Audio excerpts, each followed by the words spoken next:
इस सूर्य वंश की कथा चल रही है और सूर्य वंश से ही इसी इक्ष्वाकु वंश में ही आगे चल करके फिर चंद्र वंश का प्रकट होता है।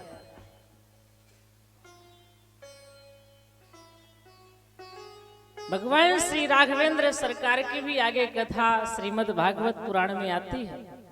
9वें स्कंद में भगवान श्री राम जी के जन्म की कथा है, उनका संपूर्ण प्रसंग है। इसके बाद जो है फिर 10वें स्कंद में प्रभु श्री कृष्णचंद्र के जन्म की कथा और फिर वहां से उनकी कथा प्रारंभ होती है। पहले सूर्य वंश का वर्णन किया है श्री सुखदेव जी महाराज ने, फिर चंद्र वंश का वर्णन किया है। तो सूर्य वंश में राजा भगीरथ, दिलीप, रघु, अज इत्यादि राजा हुए। रघु के अज हुए, अज के चक्रवर्ती महाराज श्री दशरथ हुए और दशरथ जी के 4 पुत्र हुए, श्री राम, लक्ष्मण, भरत, शत्रुघ्न। बड़े संक्षिप्त में जब सुखदेव जी महाराज ने एक कथा कही तो राजा परीक्षित जी ने कहा थोड़ा विस्तार से सुना दीजिए, राम जी का कैसे जन्म हुआ। तो राम जी के जन्म की कथा अगर हम पढ़ें तो रामचरितमानस में और भी सहज भाव से गोस्वामी जी महाराज ने लिखा है। चक्रवर्ती महाराज श्री दशरथ जी अवधपुरी रघुकुल मणि राव, वेद विदित तहि दशरथ नाऊ, धर्म धुरंधर गुणनिधि ज्ञानी, हृदय भगति मति सारंग पानी, कौशल्यादि नार प्रिय सब आचरण पुनीत, पति अनुकूल प्रेम दृढ़ हरि पद कमल विनीत।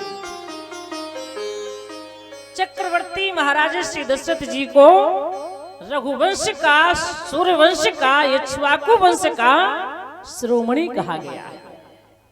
अवधपुरी रघुकुल मणि राव।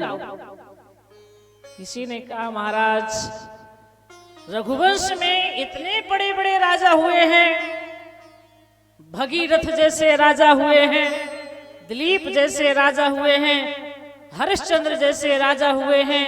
किसी ने सत्य को प्रकट किया, किसी ने दान को प्रकट किया, किसी ने सेवा को प्रकट किया, किसी ने गंगा को प्रकट किया। जैसे राजा भगीरथ जी ने गंगा को प्रकट किया है, राजा दिलीप ने सेवा को प्रकट किया, रघु ने दान को प्रकट किया, हरिश्चंद्र ने दान को प्रकट किया। ऐसे बड़े बड़े राजा हुए हैं। आपने किसी के नाम में ये नहीं लगाया कि ये शिरोमणि है, और चक्रवर्ती महाराज श्री दशरथ के नाम में मणि लगा रहे हैं। गोस्वामी जी महाराज ने कहा मैं अन्य राजाओं के नाम में मणि नहीं लगाए, इनके नाम में मणि लगा रहा हूं। क्यों?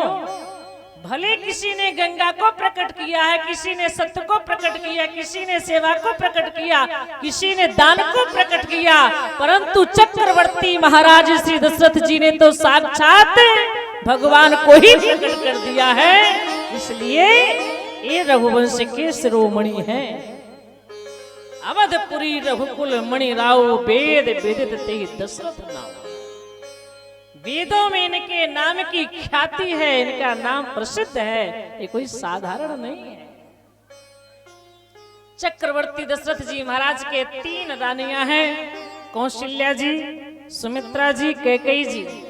3 रानियां हैं और बड़ा सुंदर तीनों का आचरण है, परंतु चौथा पना गया था, अभी पुत्र नहीं थे, तो बहुत बड़ा कष्ट था कि हमारे संतान नहीं।